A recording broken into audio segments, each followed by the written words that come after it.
আচ্ছা বল, আর্টিকেল 25 থেকে 28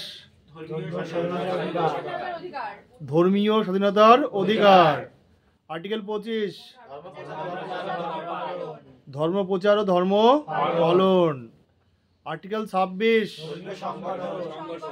ধর্মীয় সংগঠন। আর্টিকেল 27 ধর্মীয় কর। আর্টিকেল 28 ধর্মীয় শিক্ষা ব্যক্তিগত অধিকার বা ব্যক্তিগত ব্যাপার। আর্টিকেল 29-30 শিক্ষা ও সাংস্কৃতিক অধিকার। শিক্ষা ও সাংস্কৃতিক অধিকার। আর্টিকেল 29 সংখ্যালঘুদের স্বার্থ। আর্টিকেল 30 সংখ্যালঘুরা তাদের ধর্মীয় স্কুল খুলতে পারবে। আর্টিকেল 32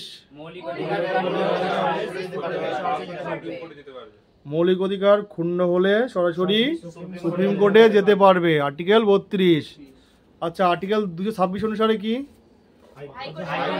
মৌলিক অধিকার ক্ষুণ্ণ হলে সরাসরি হাইকোর্টে যেতে পারবে। আচ্ছা, এবার বল আর্টিকেল 39 এ গরিব মানুষের জন্য উকিল, গরিব মানুষের জন্য সরকারি উকিল। আর্টিকেল 40 গ্রাম পঞ্চায়েত।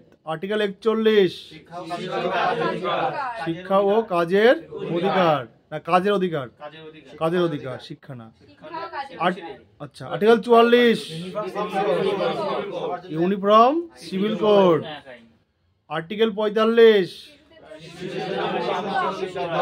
শিশুদের জন্য মুক্ত আবাসিক বিদ্যালয়। আর্টিকেল 46 তপশিল জাতি ও উপজাতিদের শিক্ষায় উৎসাহিত করা। আর্টিকেল 48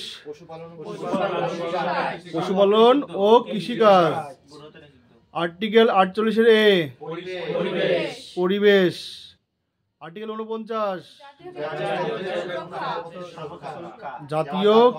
জাতীয় ক্ষেত্রে স্থাপত্যের সুরক্ষা। আর্টিকেল 50 বিচার ব্যবস্থাকে শাসন ব্যবস্থা থেকে আলাদা করতে হবে।